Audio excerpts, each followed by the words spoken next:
മക്കളെ, നിങ്ങൾക്ക് പലഹാര കൊതി എന്ന് പറയുന്ന ഒരു പാഠം പഠിക്കാനുണ്ട് അല്ലേ? അപ്പോൾ അതിൽ വിവിധ ഭക്ഷണങ്ങളെ കുറിച്ചൊക്കെ നമ്മൾ പഠിക്കുന്നുണ്ട്. എങ്ങനെ, എന്തിന് എന്നൊക്കെ നമ്മൾ അറിഞ്ഞിരിക്കണം അല്ലേ? നമ്മൾ വെറുതെ എല്ലാ ദിവസവും ഭക്ഷണം കഴിക്കുന്നില്ലേ? അപ്പൊ അത് എന്തിനു വേണ്ടിയിട്ടാ നമ്മൾ ആഹാരം കഴിക്കുന്നത് എന്ന് ചിന്തിച്ച് നോക്കിയിട്ടുണ്ടോ? അപ്പൊ നമുക്ക് ടീച്ചർക്ക് എന്താ നിങ്ങളുടെ മുന്നിൽ വന്ന് നിന്ന് ഇങ്ങനെ സംസാരിക്കണമെങ്കിൽ എന്ത് വേണം? എനർജി വേണ്ടേ? അപ്പൊ ഞാൻ ചെയ്യുന്നത് ഒരു പ്രവൃത്തിയാണ് അല്ലേ? ഞാൻ ചെയ്യുന്ന പ്രവൃത്തി ചെയ്യാൻ എന്ത് വേണോ? എനർജി, ഊർജം വേണം. അപ്പൊ നമ്മൾ ഭക്ഷണം കഴിക്കുന്നത് എന്തിനു വേണ്ടിയിട്ടാ?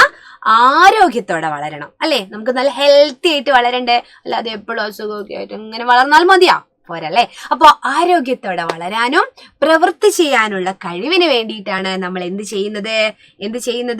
നമ്മള് ഭക്ഷണം കഴിക്കുന്നത് അല്ലെ? അപ്പൊ നമ്മൾ കഴിക്കുന്ന ഭക്ഷണത്തിൽ എന്തെല്ലാം ഉൾപ്പെടുത്തണമെന്ന് നിങ്ങൾ ചിന്തിച്ചിട്ടുണ്ടോ? നമ്മളോട് പറയാറുണ്ട് അല്ലെ, ഫ്രൂട്ട്സ് കഴിക്കണം, വെജിറ്റബിൾ കഴിക്കണം, നന്നായിട്ട് ധാന്യങ്ങളൊക്കെ കഴിക്കണം എന്നൊക്കെ അല്ലെ? ഇത്രയും കാര്യങ്ങൾ, ധാന്യങ്ങൾ, പഴങ്ങൾ, പച്ചക്കറികൾ, മത്സ്യം, മാംസ്യം, പാൽ, ഇതൊക്കെ നമ്മൾ കഴിക്കുന്ന ഭക്ഷണത്തില് ഉൾപ്പെടുത്തേണ്ടതായിട്ടുണ്ട് കേട്ടോ. അപ്പൊ മറക്കരുത്, ഭക്ഷണമാണ് നമ്മുടെ ആരോഗ്യവും.